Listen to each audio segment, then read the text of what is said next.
Okay, I think we'll kick off and folks can trickle in as well. I know it's a busy time. So, hello everyone and welcome to the EcoSchools Board Program launch event. Our new program is geared towards school board and district staff, but we're also happy to welcome partners, funders, and all other stakeholders to this webinar. So, welcome folks. It's great to see everyone and to have you here. Please feel free to introduce yourself in the chat with what organization you're from and maybe where you're tuning in from today. As many of you know, my name is Sydney. My pronouns are she, her, and I'm the board and district program manager here at EcoSchools Canada. Since May, I've been leading the team in developing this new program, which I'm just buzzing to share with all of you today, as well as the folks who couldn't make it here today. We'll be sharing this as a recording early next week. So for those who aren't here today or want to share this with other folks who weren't able to attend, you'll all get a copy of the recording as well as a list of resources that we mentioned today. Before we begin, I just want to take a moment to acknowledge that EcoSchools Canada operates on the traditional, unceded, and occupied territories of the First Nations, Métis, and Inuit peoples. We are joined today by staff and participants from coast to coast to coast. We recognize the historical and ongoing injustices of colonialism and are committed to learning and unlearning as part of the journey towards reconciliation. As part of my land acknowledgement today, I wanted to share one of my favorite digital art pieces titled Reclaimed by Luke Swinson. Luke is a visual artist and member of the Mississaugas of the Scugog Island First Nation from Kitchener, Ontario. He initially shared this piece online in 2021, and he shared it with a caption on his feelings about the hopeless state of the climate and how he was being confronted with statistics and the limitations of individual action. So he talks about how he was persuaded by his partner that such thinking can only lead to despair. And I want to quote his final remarks when he shared this. He said, "It can't be a coincidence that as the earth is trembling, Indigenous voices are being heard and Indigenous ways are being reclaimed." He created this piece to represent this resilience and the hope that he wouldn't allow himself. Even with COP29 underway this week, I want to acknowledge that recently it's been really tough for a lot of us in the climate space. As we go through today and discuss briefly the context in which this program was needed and created under, I encourage you to keep this piece of hope and resilience in mind and to recognize that many of the solutions in this program are informed by Indigenous ways of being and living in the world, which have existed for millennia. Just a quick look at what we'll cover today. So first, we're going to start off with a brief overview of EcoSchools Canada for those who are new to our space. We'll talk about the context and catalyst for developing this program. I'll show you an inside look at some of the tools, resources, and supports within the program, and then we'll finish off with a Q&A session. Teresa is monitoring the chat, so please feel free to ask questions in the Q&A and engage with others in the chat throughout the session as well. And to tell you a little bit more about EcoSchools Canada, I'm going to pass it over to our co-executive director, Sierra. Thank you, Sydney, and a warm welcome to all who are joining us today for the launch of this really exciting new program. We wanted to start the webinar with a short overview of EcoSchools Canada for those who might be new to the work we do, and to share how the EcoSchools Board Program emerged as a complementary initiative to our core school-based programming and to really enhance our organizational mission, which is to nurture student leaders, reduce the environmental impact of schools, and build sustainable school communities. And I think you will see during the presentation how this new program really helps to advance these goals. EcoSchools Canada is a national charity that has been serving school communities since 2005. We are the largest bilingual voluntary environmental certification program in Canada, which is free for all publicly funded K-12 schools. We support engagement across all levels of the education sector, from students and teachers to trustees and parents, as well as a large network of school board leaders that harness our award-winning curriculum-linked program to strengthen environmental learning and climate action within their jurisdiction. When we first learned about the research of Dr. Ellen Field and Sydney Hallett entitled Climate Leadership Within Canadian School Boards, we felt that EcoSchools was in a really unique position to leverage our program, our resources, and our network to support the mobilization of their recommendation for school boards and to help fill the gaps that were so clearly articulated in their research findings. After some initial conversations, we were lucky enough to welcome Sydney onto our team to lead the development of this program. And it has been a great pleasure to work alongside Sydney as she has thoughtfully developed this program with her deep knowledge on the topic and her commitment to this topic as well, and also in collaboration with many wonderful partners. So on that note, let's pass it back to Sydney and begin the presentation. Awesome. Thanks so much, Sierra. So we wanted to start off with just getting a sense of what stage your school board or organization is at in sustainability. So feel free to answer even if you are not a school board.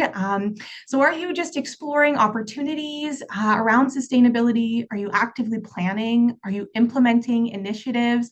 Or are you already at the space where you're monitoring and evaluating some existing plans? I'll give you a second as I can see lots of answers are flowing in, which is really great to see.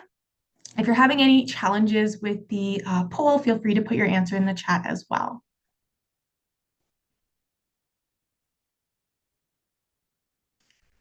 Awesome. Give you about 10 more seconds.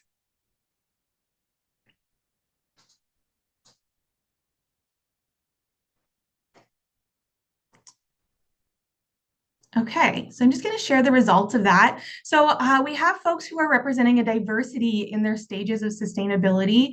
A few of you are already at the point where you're monitoring existing plans that have been implemented. Quite a few of you are implementing initiatives or even exploring opportunities.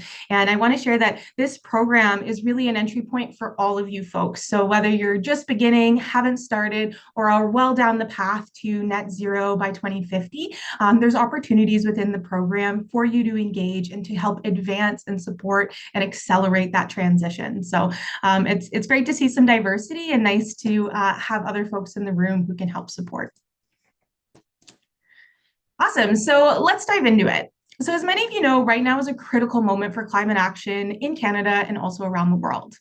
We know that the warming effects of greenhouse gas emissions are delayed and the consequences of our actions today won't be felt immediately. However, we're already experiencing devastating impacts in Canada and around the world. The science indicates that what we do now before 2030 is crucial to avoiding the most severe impacts of climate change. Every month and year we delay taking action makes it more challenging to reach global climate emissions targets and increases the difficulty and cost of adapting to the impacts, particularly for our most vulnerable population who historically have contributed least to the crisis. Every bit of warming we prevent, no matter how small, can save lives, species, and ecosystems. Here's an image of global temperature change from the IPCC's 2023 report, which illustrates the projected degrees of warming based on different emissions scenarios. As you can see, if we address the climate crisis at the scale and speed it demands, we can limit warming. However, if we continue with high emissions or a business as usual approach, we could experience warming of up to 4 degrees Celsius by the end of the century. Our students will live through the coming decades of warming, and research shows that they are very anxious about this. Looking to adults for immediate action, and it's our responsibility. It's up to us right now to address this problem using every strategy and resource we have, and we hope this program can be part of that toolbox. So as school boards and districts, we have a major opportunity to show students we not only care about their future, but are taking a leadership role in addressing the climate crisis. As Sarah mentioned, I co-authored a report last year with Dr. Ellen Field from Lakehead University, where we looked at climate policy in Canadian school boards across the country. And despite progress on a national, provincial, and municipal levels in Canada to develop climate action plans, what we found is that actually the education system as a whole is lagging. There are several climate action plans and even some sustainability plans that mention climate change, but they are few and far between. While the education may seem insignificant compared to the emissions produced by oil and gas or transportation in Canada, schools are often overlooked, yet they're major building and landowners. For example, the Toronto District School Board is the second largest landowner in the city and one of the top greenhouse gas producers in Toronto. School boards also have significant reach, engaging over 6 million students and staff each day in Canada. With involvement in transportation, food services, construction, and more, schools can extend their impact into the broader community. There's also research that highlights that children are powerful influencers of change within their families, further amplifying the effects that schools can have.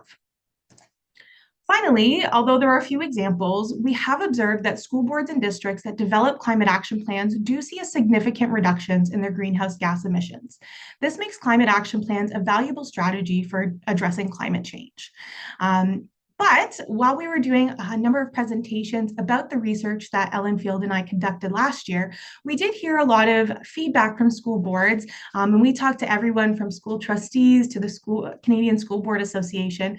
And what they said is, we want to take action and we're ready. However, we don't have the tools, capacity, and knowledge in order to do so. And so we've really developed this board program in order to address that gap and build support for this momentum. So this program is designed to complement the school-based program, as Sierra mentioned. It aims to generate momentum among school boards towards Canada's 2050 net zero targets. To develop this program, EcoSchools conducted a survey of our school board community this past spring. We've been engaging in consultations over the summer with various school board leaders, including administrators, teachers, superintendents. We also consulted with partners from the government, other NGOs, and municipal climate programs. The result of these consultations led to the creation of the EcoSchools Board Program, which I'm very excited to share with you now, but it is really important that you know that the direction of this program was well informed and has been guided and continues to be guided by the folks who are going to be using it and other experts in the field. So what is the program feature and what is it all about? So first of all, it is an online program. It's accessible through our existing platform, which we expanded over the summer to accommodate this new initiative. Currently, we offer an opt-in option for existing school board members who wish to participate in the first year of the program. More details about that I'll share later on in the webinar. And the new program is included in the existing school board membership fee. So it's not an additional cost for folks who are already members with us.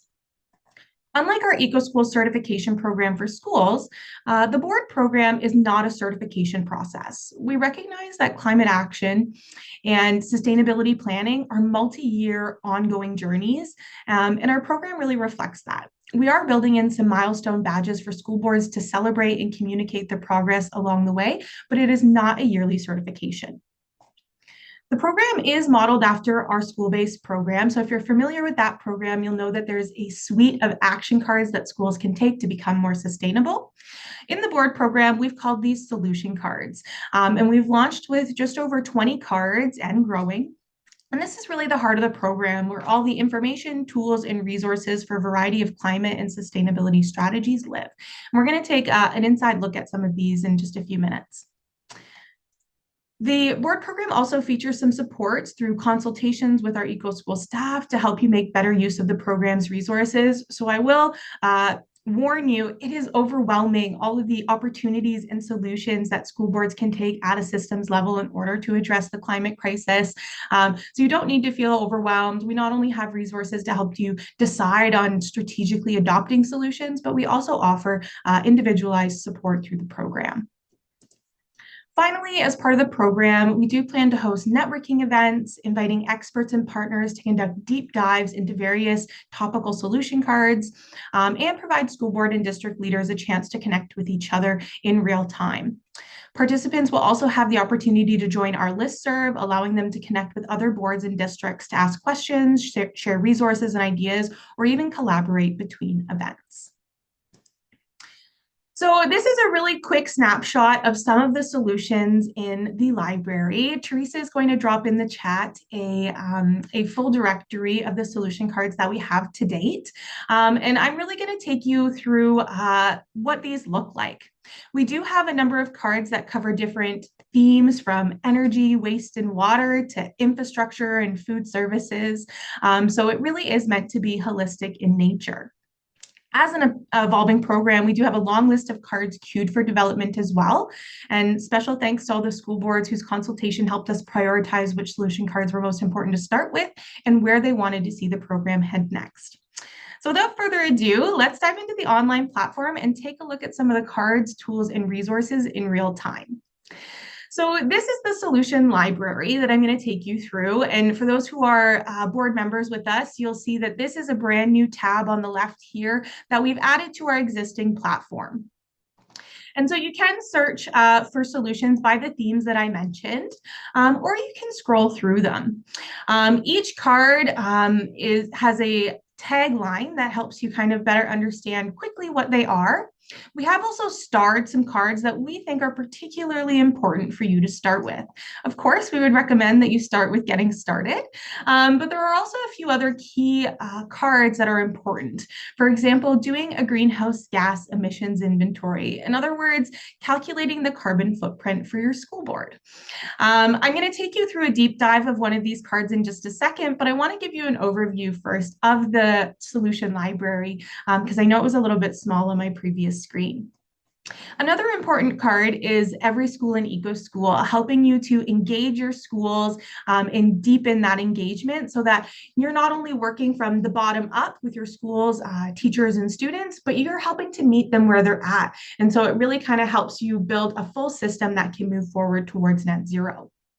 It's also very important that school boards are setting goals and targets related to climate emissions. And we kind of give you all the information that you need in order to do that. Just another quick look around if you're adopting electric vehicles or interested in it. We do have some other scopes of emissions, everything from looking at solar to supporting the electrification of school buses, whether you own those buses or not. How can we really engage our teachers in professional development that's critically informed and related to climate education? This is one of my favorite cards, the climate change risk assessment, where we're really taking an equity-informed approach in order to address the climate crisis. We know that marginalized communities are most vulnerable. So how can we really be strategic about the solutions that we're adopting and implementing and the priority schools that we're addressing based on these factors?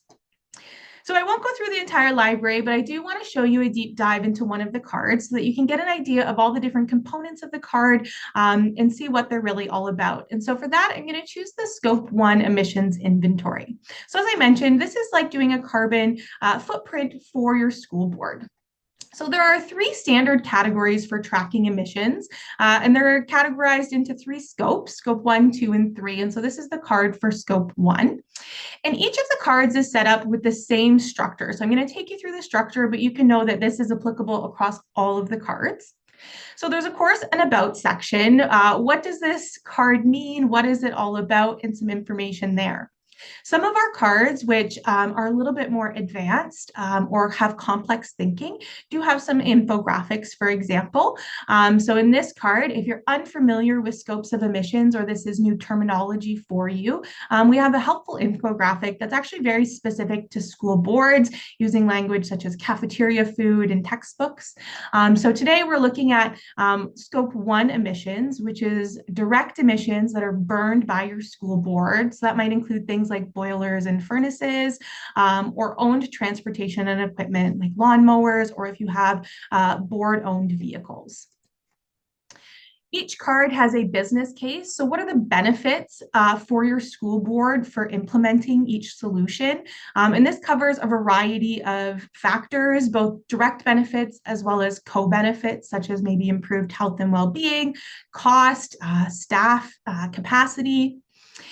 We'll tell you what it's going to take to actually implement this solution, if it's a high cost item, if it's going to take a lot of staff time, if you need to form partnerships, and how long approximately this will take you. So if we're looking at scope 1 emissions, it will take you less than a year to do this, and you can do this through interdepartmental collaboration within your own organization.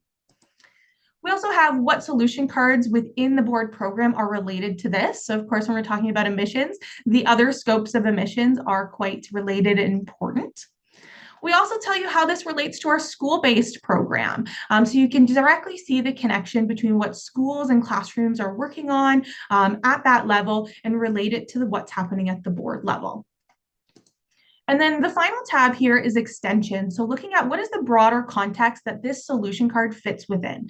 So when we're talking about emissions inventory, we can look internationally at the commitments that Canada and 192 other countries have made in order to address climate change. We can look at Canada's official greenhouse gas inventory. We can look more specifically by province, or if you want to get down into the nitty gritty and look at your municipality, we also have the tools and resources for that. So you can see how this fits into the broader context of climate action or sustainability. Just like our school-based cards, we also have a helpful guide, a step-by-step instruction on how to actually implement this card. Many times throughout the program, you'll find templates, worksheets, and other resources to help you complete this. In this case, we do have a Scope 1 emissions inventory worksheet. So it is an Excel spreadsheet broken down by province because there are slight variations based on each jurisdiction. There are instructions for each worksheet on how to go about completing it, all the way from how do you select your baseline year for your emissions inventory to what sources are we going to be tracking and how to calculate this information. Now, how to calculate this information is actually really just background information for you. And this is suitable, if you're working with high school students as well, they might want to understand the intricacies of how this works. However, the worksheets, I'll just show you Ontario for now, so I saw a lot of Ontario folks in the room. You can input your information, which is all in the green columns, and it will actually auto-calculate that information for you.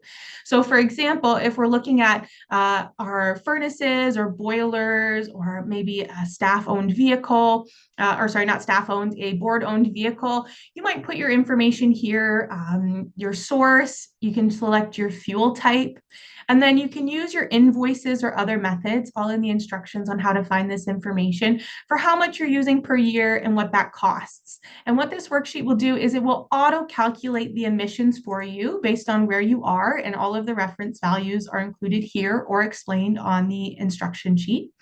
It will tell you your annual consumption for each type of fuel, your total cost, as well as your greenhouse gas emissions equivalent. Now, depending on the size of your board, we have school boards in Canada who are as small as 2 schools all the way up into the hundreds of schools. You might want to know this number by grams of carbon dioxide equivalent, kilograms, or tons. So there's lots of variation built within here, which will all auto-populate when you input your information. There's also guidance on how to actually analyze this information. So great, now you have your Scope 1 emissions. How do I analyze this? What do I do with this information? So there are some instructions that are included and some reflection questions that'll help guide you through this. But there's also some assessment considerations where you can input your number of staff and students, your total facility space, your number of facilities, and look at your Scope 1 emissions across different factors. So this worksheet can be downloaded and used. It can be customized as well as you want, but I will warn you that some of the formulas are already in here. So to be careful, if you're going to be editing them, they're quite long and lengthy. So feel free to reach out for us for support in adapting this resource. As we go through, you'll also notice that there's a resources tab. So this is where we not only have the EcoSchools resources that have been developed specifically for the board, but we also have additional resources. So we did not reinvent the wheel where the wheel was already turning. So if there were already great videos, tools, resources, or guides available for school boards that didn't need to be adopted, we didn't reinvent those. We've listed them here in the additional resources section. Another awesome resource that you'll find in most of our solution cards is case studies. So in the case of emissions inventories, we've chosen several school boards from different provinces that are all different sizes, and we've collated all of their emissions inventories into one place. So you might want to use this to compare to your own emissions inventory to get an idea of where they're at as far as size or as far as jurisdiction, or even to help you decide what you want to actually track. For example, you might notice that some Scope 3 emissions are actually quite a small portion of your overall greenhouse gas emissions. So if capacity is limited within your institution, you might want to forego that one and focus on the larger contributors. Within this particular case study, it also gives emission forecasts as well as emission targets. And in the goal setting card, you'll see targets that have been set by every board that has an emission target is all completely listed in that card. So you can help compare and decide what's best for you, but also be within the context of other school boards. A couple of more sections in each of the cards is the FAQ section. So we know that, and we've heard from consultation, that there's constantly pushback, whether it's from your community, whether it's from leadership, whether it's from your finance department, whoever it may be, you're going to face pushback. You might face inaccuracies that folks are trying to bring into the conversation. And so we've tried to help you out by crafting some solutions. Some of them are based in research. Some of them are specific language that you can use to help address that pushback and counteract those inaccuracies. Works great with students as well who might hold a lot of myths. There's also some helpful definitions in some of the cards as well. The very last part of each of the cards is the question section. So as I mentioned, it's not a certification program. And so this is really meant for your own uses. So as you go through and you complete the card, in this case, you might want to actually track this information. So once you get that total for all of the greenhouse gas emissions for scope 1, you might want to actually input it into this section and track your baseline year. This information will actually auto-populate into a PDF export plan. So you can have a really comprehensive document that you can share for communications purposes as an annual report. And it will give some additional information such as what a scope 1 emissions is and plop in all of the information that you've put here. It's also a great place if you want to track all of your worksheets. If more than one person is working on your sustainability or climate action plan, it's a great place to collect all of your information and track this year over year. So those are all of the sections of the cards, and I'm sure you're all overwhelmed, but there's a wealth of resources and tools and opportunities within each of these cards. This is just one of more than 20 cards that we do have in the library, each one structured the same way, but featuring, of course, different tools and resources. We also do have some cards that will be coming soon. We recognize the urgency of addressing the climate crisis. And as mentioned, we just started developing this program in May. And so it's been a lot of really great work that's been happening, but there's still more. And this is really, I see it as a living program. So as conditions and funding opportunities and examples and case studies change and evolve over time, so will this program. So it will grow with the times. It's not meant to be stagnant. And so as folks come up with needs and interests of where they want to take their sustainability journey next, we take that information into account and really help to build out the queue of what solution cards are coming next. This is also a card that I know several folks that I've spoken to from boards are quite interested in, net zero and carbon neutral schools. What are they? Who has them? What do they look like? And how can I build one or retrofit a school in my board in order to meet these standards? So I know that's a key card that folks are interested in. But I really want to show you some of the funding opportunities. So we recognize that we're giving you the capacity, the tools, and the resources to do this work. But there's still this question around funding and how do we actually implement these solutions without funding in place, particularly when there's no directive from the ministry, meaning there's no direct funding that's coming from them to actually implement these solutions. One of these is a green revolving fund. And this is one that does have a helpful infographic because a green revolving fund can be a little bit more complex to understand. And I'm just going to actually open up the full infographic here so you can see. So the way a green revolving fund works, and Toronto District School Board is the only one in the country that I know that has a truly revolving fund. Basically, you commit seed money, and that might be through grants or capital budgets, or it might be through things like utility rebates where you're saving money because of your utilities and the way that you're operating. That money then goes into a specific budget line or fund that's established internally by your school board or district. That money is then allocated to climate initiatives that save money. So that might be like solar panels, upgrading to LED lighting, or installing low flow toilets or faucets, which are all going to save you money, whether it's on your electricity bill, your water bill, or on credits. those cost savings then don't just go back to your capital budget, they actually go back into the fund. And so any money that is saved by investing in these initiatives goes back into the fund to fund more initiatives. And the revolving fund can then continue. In some cases, it continues to grow. In other cases, it replenishes equally. There are lots of examples, particularly at the post-secondary level, of folks using this innovative process or funding infrastructure in order to fund different projects. We actually have a school board, thank you Rainbow District School Board, who has been piloting this for us. And so as we go through, we're learning as well. So what we've done is we've actually created some templates. So unlike the other cards, which had a worksheet, this has a template. So a template on a charter that you can edit. So you don't have to do the work of writing that all up, or a budget. How do these work and how can you track this information? So of course, there's an infographic and some case studies as well here, but the templates are really helpful as well. And that's just one way that you can fund this information. There's also several other ways, and I'm actually going to pass it over to Ryan, our other co-executive director, to talk a little bit about some other funding opportunities that we've been exploring to help you actually finance these initiatives. Wonderful. Thanks, Sydney, and welcome everybody. Thanks so much for coming today for our launch. Feel free to share this webinar with your colleagues afterwards. So as Sydney mentioned, the green revolving funds are wonderful tools to use, but there's other ways as well. Building retrofits can be very expensive, but they can also have a lot of impact. Buildings, according to the UN Environment Program, represent a staggering 37% of global emissions. And when we're talking about a school, or school board, the school's heating and cooling account for the vast majority of emissions, as well as your utility bills and your energy costs that happen in a year.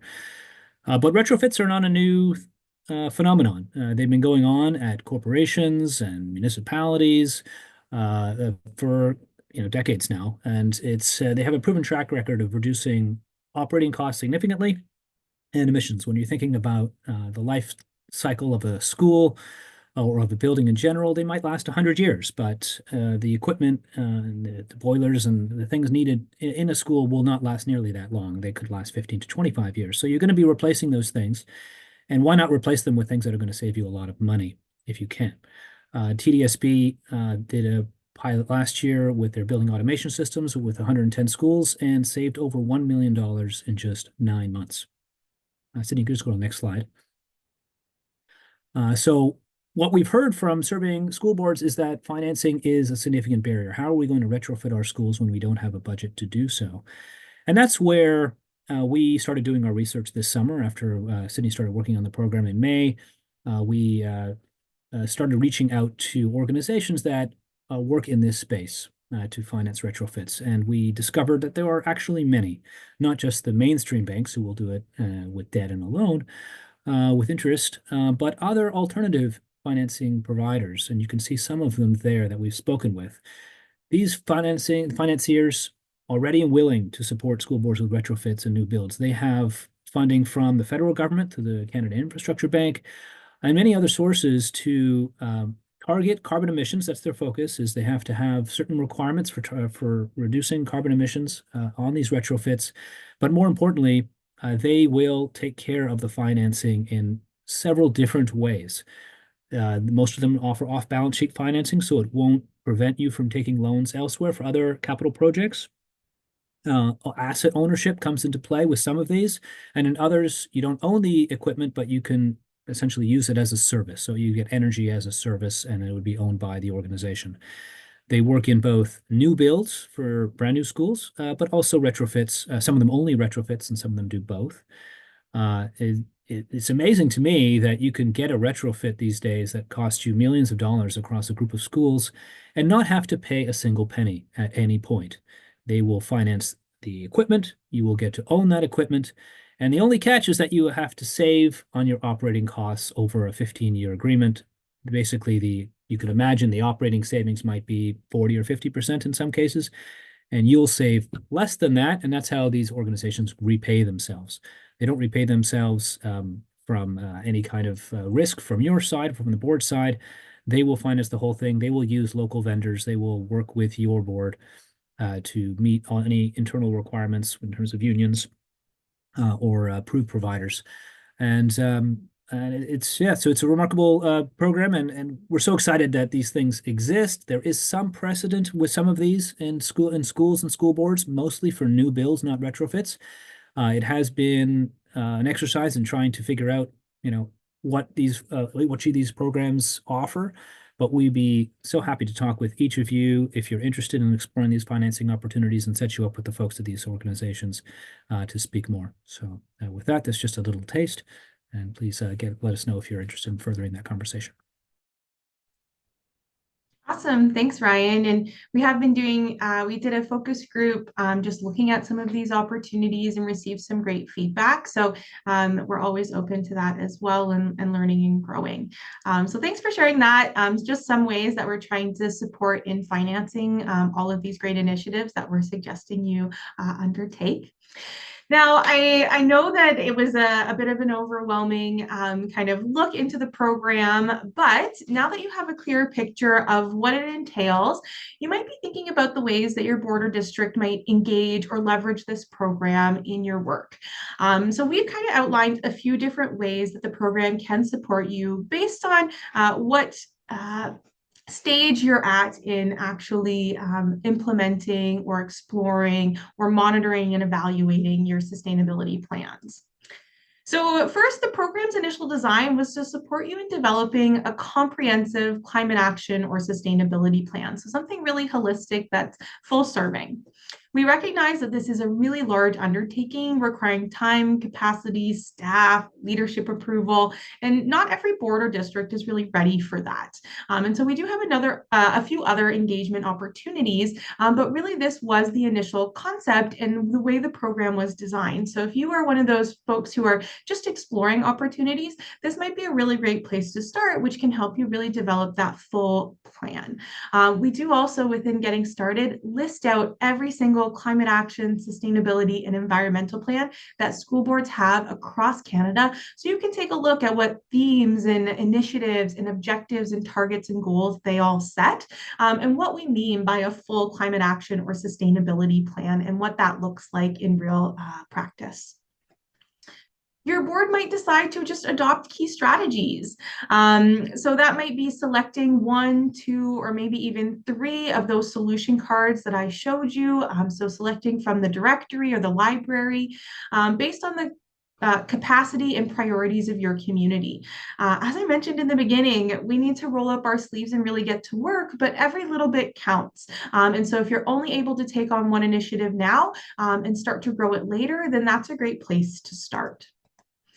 You might already have several great initiatives and projects underway in your board or district. So you can use these tools, resources, and networking opportunities to really advance these initiatives, discover new funding opportunities, maybe gain insights from different case studies, or even amplify existing work. So we're always open to hearing about what it is you're working on. If you're going through the program, you're like, hey, I know of a great funding opportunity or a great case study that can really enhance the program. We'd love to hear about that as well. Things are developing so quickly in Canada, and we definitely do a great job of keeping tabs on everything, but we can't know it all. And so having that input is really important as leaders in climate and sustainability as well, which I know so many of you in the room are leaders in this space. And then finally, if you've already have a comprehensive climate action or sustainability plan in place, complete with leadership support and dedicated staff capacity, lucky you, that's super awesome. And I hope we can all be there one day. But you can consider using this purely for networking opportunities. So you can come to the events, maybe you can lend some expertise. Or you can share initiatives, explore new boundary pushing opportunities, and really connect with your fellow colleagues who are working in this space as well to help advance not only your ongoing projects, but the projects of others.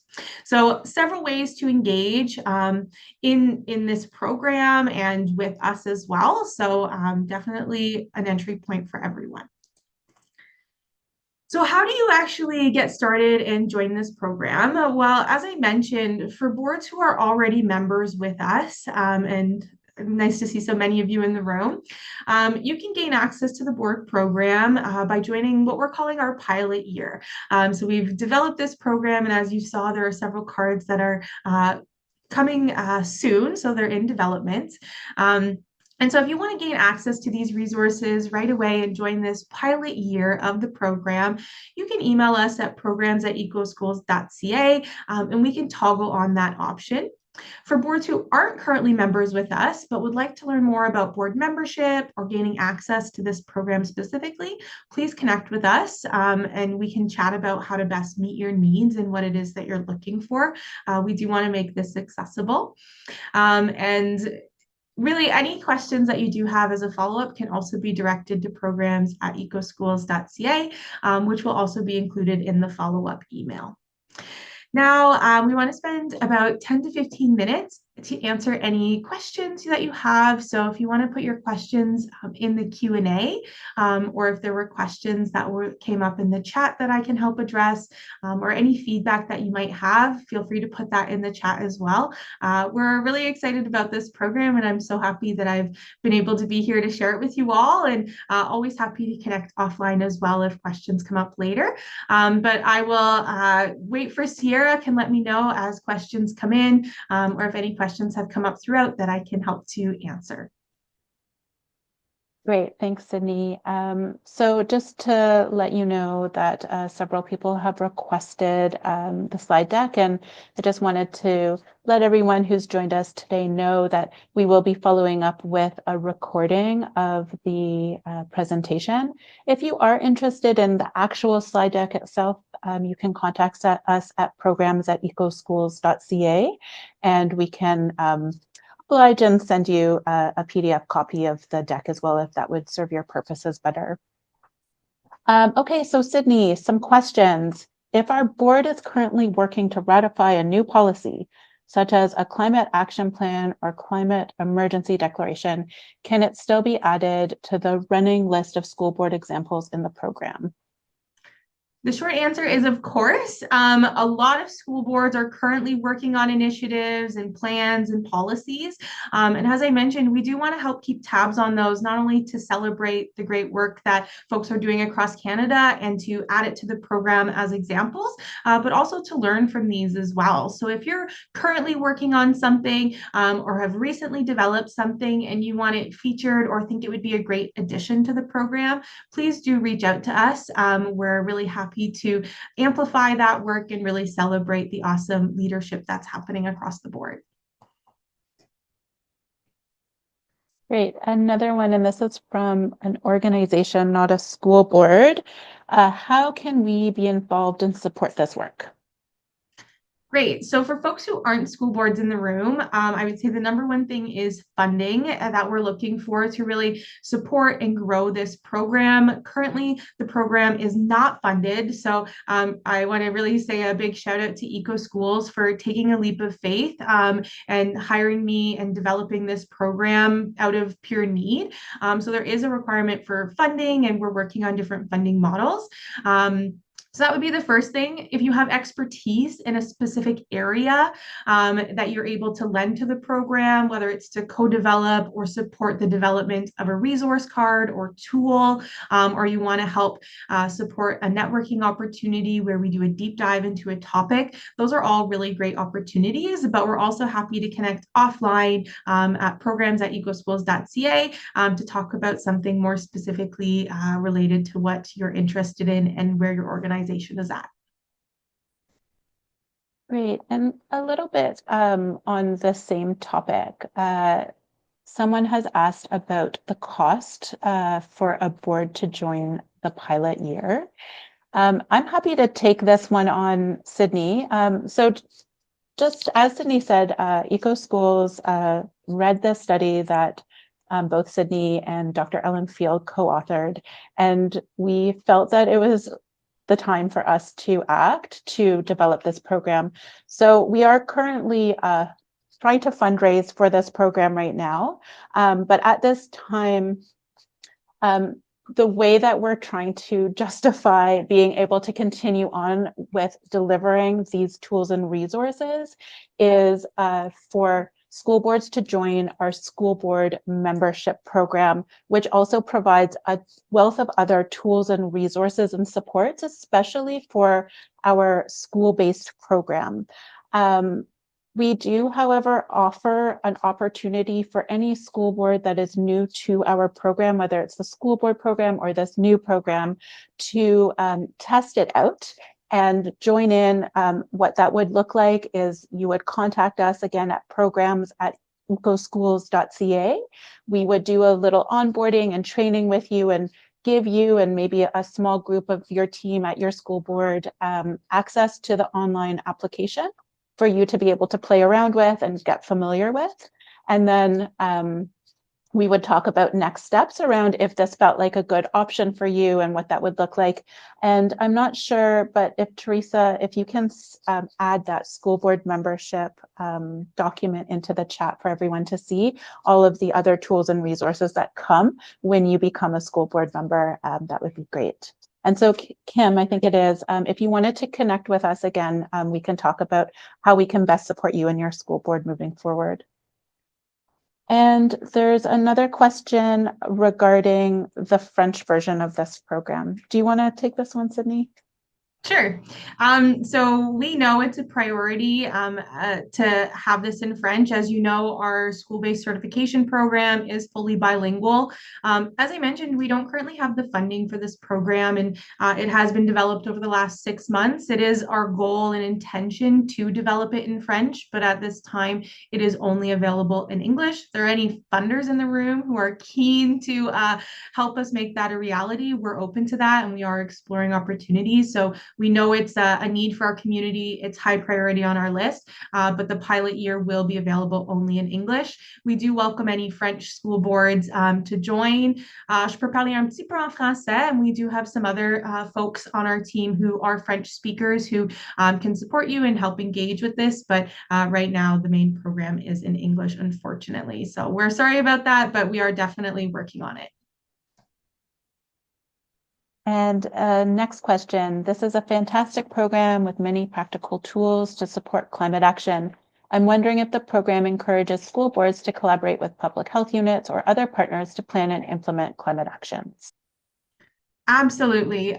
So there's not only connections with health districts, but municipalities are really key as well. And we know that school boards tend to cover more than one jurisdiction. We've actually met with several municipalities who are interested in working with their local school boards in developing and supporting these plans, particularly municipalities who have existing climate action plans, existing climate assessments that can lend and support the development of your plan. So that is built throughout the program, and we do have recommendations, but it is an individualized piece because every jurisdiction is different and every board covers a different number of municipalities, which can be quite complex in the relationship, but it is built within the program, and we do make recommendations where we think it's best to reach out to your municipality first before undertaking certain tasks or work or initiatives.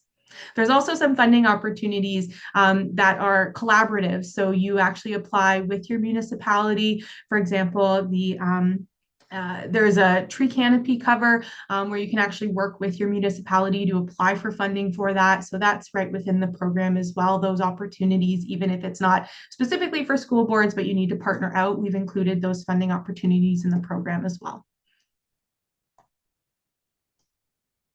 Great. Next question. How does the collaboration between the board level program and the existing school level program happen? Is there overlap between the requirements? Do the school lead on the board level program? Great question. So they are two completely separate programs. So the schools in your district can continue operating as normal. They will continue to have their individualized plans. At the board level, it's a completely different plan. So they are very separate. The way that they relate is in what the work that you're actually doing. So students are doing work on the ground. Maybe they're hosting a sweater day or an earth hour to reduce energy use. And at the board, you have goals and initiatives to also also reduce energy use. And so you're working on the same things, and we highlight those collaborations throughout the program so that you can make those connections and work with your schools.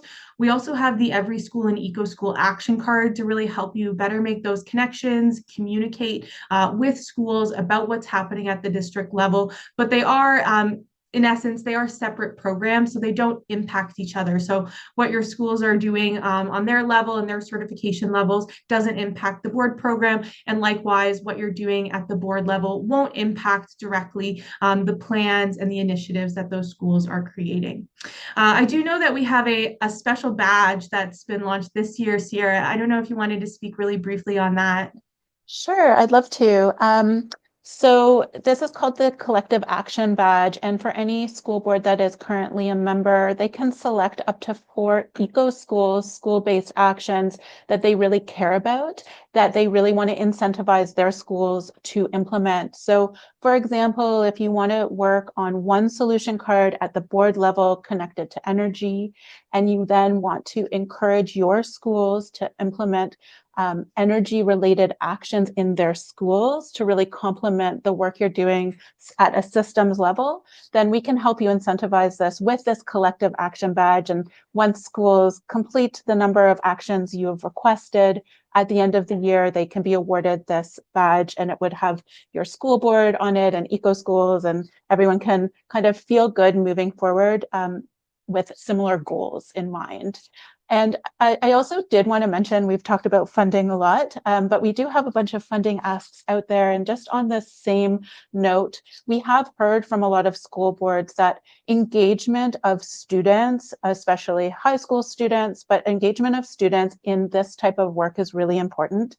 And we are currently trying to seek funding to develop numerous different programs, tools, and resources to provide opportunities for students to better advocate for this, for their school boards, to be included in the implementation and conceptualization of this school board program. So hopefully coming soon, as Sydney mentioned, we took off running and we felt it was really important to launch this program in good time, but we have a long list of additional tools, resources, and solution cards that we're planning to develop over time. And hearing from school boards around what their priorities are is really helpful for us as we prioritize what we are going to implement next.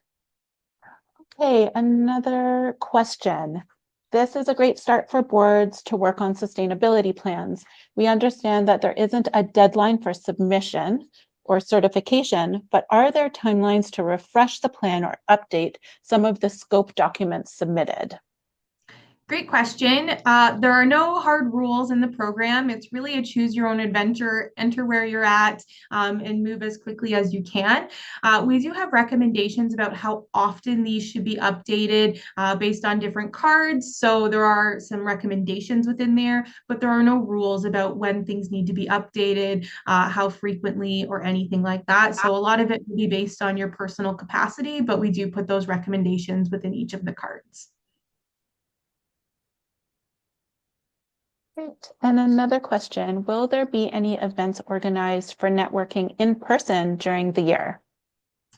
Great question. As of right now, we're looking to do mostly virtual in order to best accommodate and include our national scope and audience.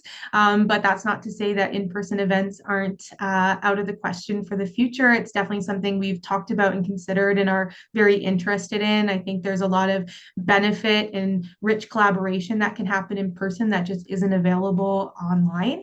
And so that's something we're exploring with the community, and it's definitely on our radar, but there's no plans right now for an in-person event, but stay tuned. I'm sure that's coming down in the future. And I think this might be the final question so far. So if other people do have questions that they want to put in the Q&A or in the chat, send it personally or to the group, please do so. And this is, sorry if I missed this, is this effectively an enhancement of the district membership, i.e. 2.0? It's part of the district membership, so you can think of it as an additional perk to the membership. There's no extra cost for it. It's just included in your membership.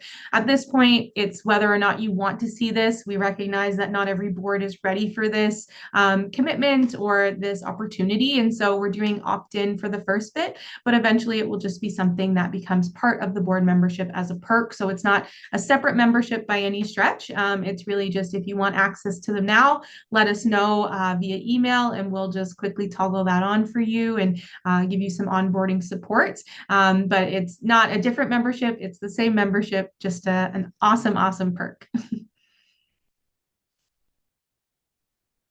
It seems, I believe, that this is the end of the questions. If anyone has any additional questions that they would like to ask, please put it in the chat now or in the Q&A.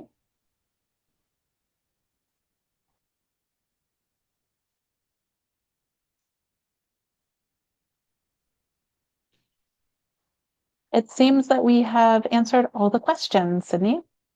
Fantastic. Awesome. So with that, I hope if questions do come up later, please get in touch with us. As we mentioned, the resources that we've linked in the chat or mentioned throughout the webinar, as well as a recording of this webinar, will be sent out early next week so you can review it. And with that, I want to say a heartfelt thank you to all the board members, the funders, partners, and climate leaders who have played a really crucial role in bringing this program to life. It's something that I know myself and the rest of our team is really proud of and really excited about, and hope it'll be really a great support for you as you engage in this journey towards net zero by 2050. Your support has really been instrumental in our ability to swiftly address this gap in our education system, which is so key for our future. For folks who are existing board members, please reach out at programs@ecoschools.ca, and we'd be happy to engage with you about the program. For those who are not currently members, also reach out to us and we can chat about opportunities. As I mentioned, we'll send up a follow-up email, but with that, we'll end a minute or two early in solidarity towards the best case future that we're all working towards and know is possible. And I read a quote recently as things around the world are kind of elevating for us folks in the climate space, that a climate leader said, it's not time to throw up our hands in despair and look at all the challenges we're about to face, but it's time to roll up our sleeves and get to work and show the young people in our lives that we're taking this seriously and we're addressing this problem. So a heartfelt thank you to everyone who's been here. Look forward to hearing and reading about all your comments in the chat and your feedback, and we'll chat soon. So thanks so much for joining, everyone. And thanks for everyone who spoke today, and Renee and Teresa supporting the tech, and Ryan and Sierra for your input as well. It's really helpful to have a great supportive team.